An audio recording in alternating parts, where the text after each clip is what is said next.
Vampires Get Cool, a UK rock band, released their most ambitious album after 3 years in the studio. The world goes crazy for a Russian game, and the face of the music industry has changed forever. I'm J.C.Hollywood, and those are just some of the things that happened this week in the 80s.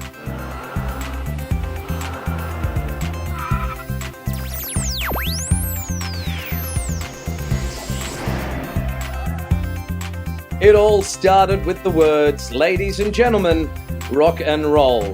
At 1 minute past midnight on August the 1st, 1981, the world's first 24-hour music video station, MTV, was launched.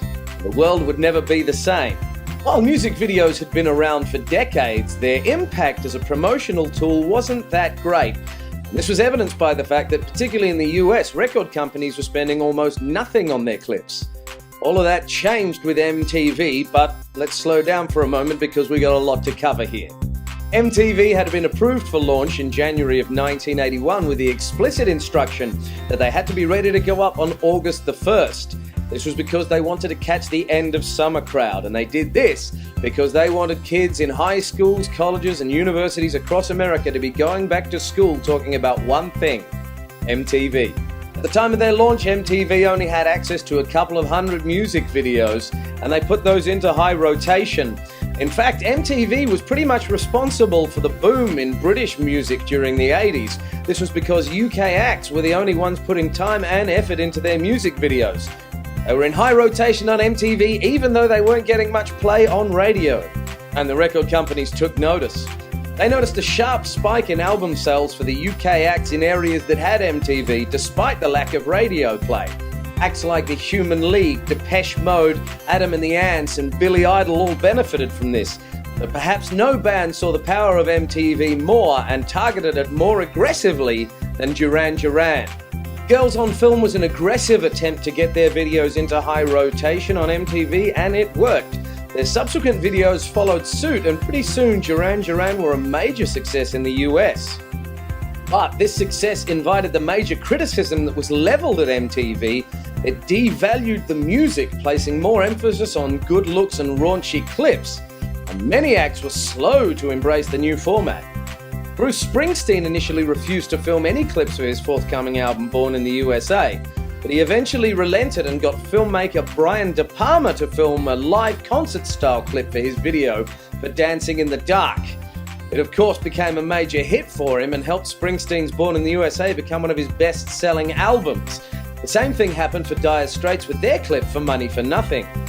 The first song played on MTV was Video Killed the Radio Star by the Buggles, a deliberate appeal to the sense of irony that defined the generation. The second song, just as deliberate, was Pat Benatar's You Better Run, a prophetic warning to the record labels. Breaking up the songs and guiding the show were 5 presenters dubbed VJs. Yes, you can thank MTV for that term too. They pre-recorded their intros, but they were screened as though live. By 1984, the channel was one of the most dominant forces in the pop culture landscape, and they celebrated by launching their own awards show. While pretty much no one remembers who won any of the awards that night, almost everyone remembers Madonna performing like a virgin in a wedding dress on top of a wedding cake. One final note about MTV. Last week we talked about Guns N' Roses and their debut album Appetite for Destruction, and you may recall that we mentioned that it was slow to sell. The upturn in its sales can actually be put down to MTV. As the album slowly made its way to 200,000 in sales, Geffen were about to pull the plug before making a last-ditch effort to get behind the band. They pulled a few strings and called in a few favors and got MTV to agree to air the video for Welcome to the Jungle just once at 4 a.m. The story goes that as soon as the clip finished airing, the switchboard was inundated with thousands of callers. They put the video into high rotation, and the rest is rock history. On July 31st, 1989, just 3 months after its Japanese launch, the Nintendo Game Boy hit American stores, and a few weeks later that initial shipment of 1 million units was completely sold out. It wasn't the best handheld console on the market, even though Nintendo were responsible for the insanely popular Game & Watch handheld devices that dominated the market in the 80s. Within a few months, a better device would come out with a full-color screen and better graphics in the Atari Lynx. Sure, the Game Boy had better battery life and was ultra durable, and to sweeten the deal, it launched with a game called Super Mario Land, which was a surefire hit with a built-in audience. But that wasn't what saw it worm its way into the cultural zeitgeist. That would be something much simpler. When you bought a Game Boy, it came preloaded with a little puzzle game from the Soviet Union. And I'm pretty sure you just got the song stuck in your head. Nobody was prepared for the voracious appetite that the public would have for a game called Tetris. The human desire to fit things effectively into neat spaces can't be undersold, and with Tetris, Nintendo had found a game that transcended age, gender, and language. People who'd never even thought about buying a video game lined up to get themselves a Game Boy, and I'm pretty sure while they were lining up, they looked at the other people in front of them, trying to think of ways to effectively manage them so they would all disappear. Yep, you know you've got a hit on your hands when it comes with its own condition. Tetris syndrome, or the Tetris effect, is what happens when you've played too much Tetris and you can't look at anything in your day-to-day life without trying to figure out how it all fits together effectively, and I'm almost certain that it's happened to you. On August the 3rd, 1987, Def Leppard released one of the longest single vinyl records ever recorded and delivered on a promise to record the thriller of hard rock with their hit album Hysteria. The follow-up to their 1983 breakthrough album Pyromania, Hysteria was beset by problems, not least of which was the car accident that saw drummer Rick Allen lose his left arm.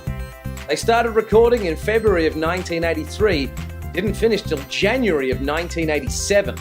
The concept was simple: record a hard rock album where, like Thriller, all of the songs were potential hit singles. The idea came from producer Mutt Lange, who also produced AC/DC's Back in Black, and his perfectionism in the studio contributed, at least in part, to the lengthy recording process. So too did the experimental nature of the project. They were finding new ways to record songs, and it paid off.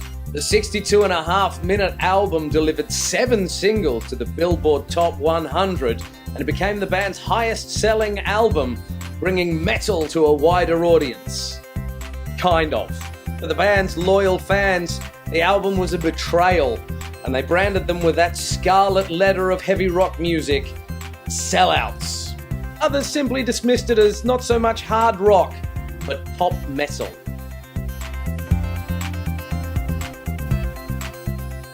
Let's take a quick look at some of the films that were released this week in the 80s.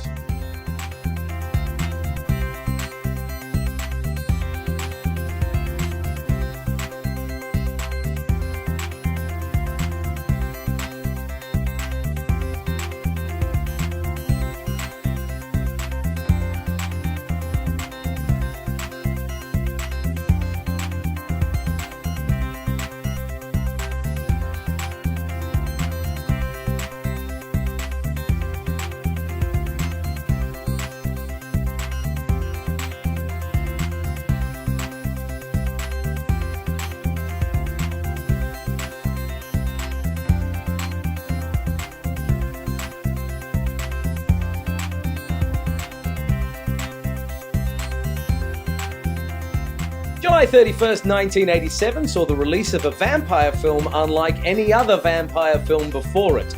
A thinly veiled morality play about the dangers of drugs, alcohol, and falling in with the wrong crowd, The Lost Boys was the dark teen fantasy that fans of the films of John Hughes had been waiting for. Here now are 4 fun facts about The Lost Boys. The film was originally conceived as more of a Goonies-type film with heavy Peter Pan undertones. But fortunately, when director Joel Schumacher came on board, he changed it to the more adult film that we know, giving us the first instance of truly cool vampires rather than the tuxedo-wearing arch-villains. In a fun bit of foreshadowing in the opening scene of the film, where the vampires are kicked off the carousel, they exit in the order that they die, all with the exception of David, who may or may not die. The film has an amazing soundtrack, but it didn't really have a budget for an amazing soundtrack. Allegedly, Schumacher managed to get INXS to record a song for him by agreeing to shoot a video for them at a later date, which he did with their film clip for Devil Inside. The film was originally set in Santa Cruz, but they had to change the location, and the city took exception to being referred to as the murder capital of the world. Given Santa Cruz's history with serial killers, that was pretty fair.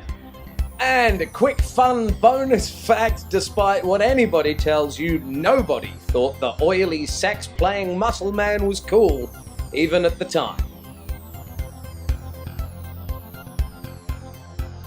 Okay, and we are going to leave it there. I'm J.C.Hollywood. Thanks for joining me. Don't forget to like this video, share it with your friends, and subscribe to our YouTube channel. I'll see you back here next week for more This Week in the 80s.